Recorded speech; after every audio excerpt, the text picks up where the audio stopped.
Hello and welcome to episode 5 of Leading Small Groups for Teenagers. This week we're going to be thinking about working with your material. But before we get there, you might be thinking, what the heck happened, Tom?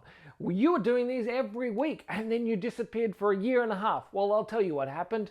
COVID happened. And we stopped running small group the same way at my youth group. And so I stopped making these videos because I had more important things to worry about. Like, how do you run youth group on Zoom? The important thing is we're back now and I've got a whole bookshelf full of books for you to judge me on when you're not paying attention to me, but you're paying attention to what's there. Oh, how did they get there? All right, let's get into it. So far, you've figured out how to be a great small group leader, how to prepare for your first small group, how to set up when you get to small group. But when you get down to the nuts and bolts, what are you going to do in small group? How do you work with the material that you've got? Chances are you should have this as your material, the Bible. But also, you might be given some questions and some answers to work with. It may look something like this. So you get your material. It's full of questions. There might be some answers for leaders. I haven't written them yet, but they'll be there. What do you do with it? Well, the first thing you should do when you get the material is read the passage. So this one is on Luke chapter 17, verses 11 to 19, when Jesus heals the 10 lepers. So go find it in your Bible and read it. All right, so you've read the passage. Maybe you've read it a few times. Maybe you've made some notes for yourself. You've figured out what things stand out to you. What questions do you have? Now is a good time to go back to the material that's been sent to you. Read through the questions and you figure out what you think the answers are. Before you go to the back and see what the leader's answers are, you sort out what you think it is, so that whatever you're working through is organic. It's your stuff before it's someone else's stuff. If you want extra credit, you could try reading a commentary. These are books that are written by Bible scholars where they go into detail about what's going on in the passage, some of the background stuff, what the original languages are. So for this passage from the book of Luke, you could try reading this commentary. This is about the book of Luke. It's good, it's easy, smart, short, easy to read. Or you could try reading this one. It's a little bit fatter. It's also on the book of Luke. Or you could try reading this one. But this is about the book of John, so you probably don't need that one. If you don't have any commentaries to read, you could ask your pastor or your youth pastor, see what they've got. Or you could jump on bestcommentaries.com, which is a website which tells you the best commentaries. See which ones are listed as the best ones. You could go buy them for yourself. They'll be useful not just for your Bible study, but just for your general life of understanding the Bible. The next thing you need to think about is, how do you lead a discussion? So we've got all these questions here, but if you just ask these questions, wait for answers, it's not going to go that well. You'll say, what do you know about the life of people with leprosy in Jesus' day? How do you think it would have felt to have been someone with leprosy? I don't know, it would have been bad. Thank you. If you're one of the people who were healed, do you think you would have come back to Jesus in gratitude, or would you have been like the other 9? See, it's not a very good discussion, is it? So use your questions as a jumping point. Oh, okay, so why do you think it was bad? What do you think would have been bad about it? What do you know what leprosy is? See, I read in one of the commentaries that this was just a generic word for skin disease. You know, I've heard of one which makes your feet smell like cheese. Do you think they had foot cheese disease? These are generic questions that are written for a broad range of young people. So you need to tailor them to your group. You can ask it at first, but then keep asking the questions until you get to the point where you feel like your group has actually started to answer what the question is asking. As you saw that I did there, I rephrased the question, I asked it in different ways, and you should be willing to do that to help your young people really grasp what it is that you're asking them. Also, I had some examples ready to go. I had some deeper learning that I could share with them to help tease out the question and help them really understand what it was asking. So use the questions that are written for you, not as gospel that you must stick to, but as a guide to help you really get into the passage, to really think about what it means for you and for the young people, and to think about how you then apply it to your life. Lastly, the question is, how do you get good answers out of your group? Well, the first thing to note is that this is not a test. You are not looking for the right answers.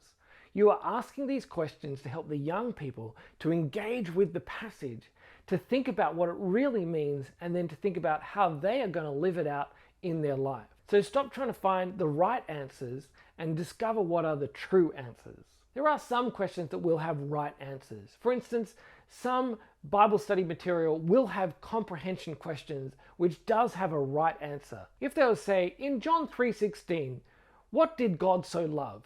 The answer is the world. Now hopefully whatever study material you're using doesn't ask a question that basic, but there are some questions that are just, what does it say in the passage? Can you figure out what it says? Even with those imaginative questions, you do want to keep bringing them back to the text.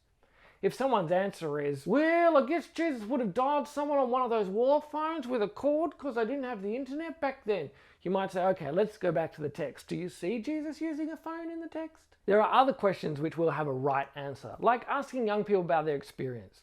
Can you tell me about a time when you felt left out?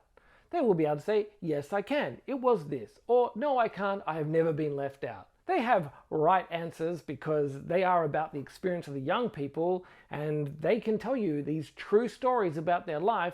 But if they share with you something, you're probably not going to say, wrong, you didn't feel left out then. So you don't want to correct people because of their answers. One thing to pay attention to is when the people in your group answer a question, pay attention not to whether they get the answer right, but whether they show that they have understood the question. For instance, here's one question from this study. Even when we receive great gifts and answers to prayer from Jesus, time and circumstances mean that they are usually temporary. What are the lasting gifts we get from Jesus that will never disappear? If someone answers the question, well, God's given us this body and then when I die, they're going to put me in the ground and then I'll get squashed down and then I'll get turned into fossil fuels and then I'll become petrol and gas and then other people will be able to use me. So I'm like a gift from God that doesn't disappear. Yeah, that's a good answer. That might be true. But think about, God has given you the body and your body is going to die, like you said. But is there anything that's going to last beyond your body? Is there anything that's going to be a gift from Jesus that lasts beyond death? So it shows they haven't understood the question quite what you're asking. And maybe it's because whoever wrote the question did a bad job of it.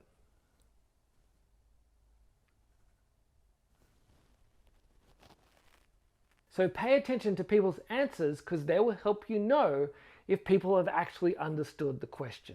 Then there are some questions that are just going to be opinion. Do you think this is a good thing that Jesus did? No, I think Jesus made a bad choice. Well, if someone says that, don't get them in trouble because it's their opinion. They're allowed to think that Jesus made a bad choice. And you can just say, oh, who else thinks that Jesus made a bad choice? And some people are like, no, and other people are like, nah. And then you can have a good discussion about why they think that. But that might freak you out. You might be like, oh, but it doesn't say have that discussion in the material. No, it doesn't.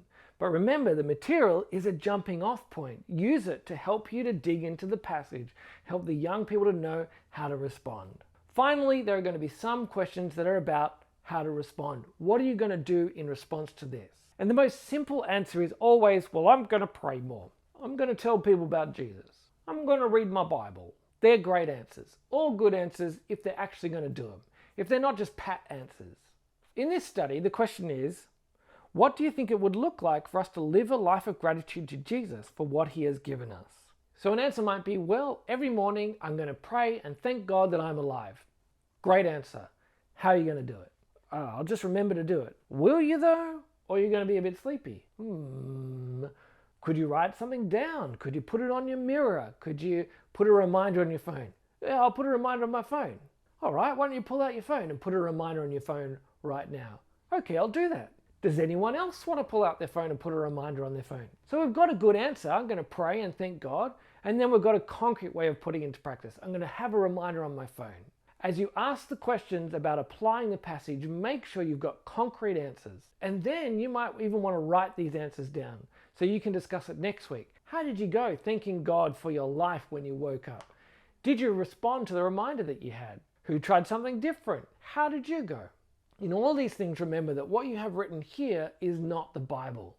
You do not have to stick to this. You just use this as a guide to help you lead the young people to understand the passage, to understand what it means, and to understand what they can do to put it into practice.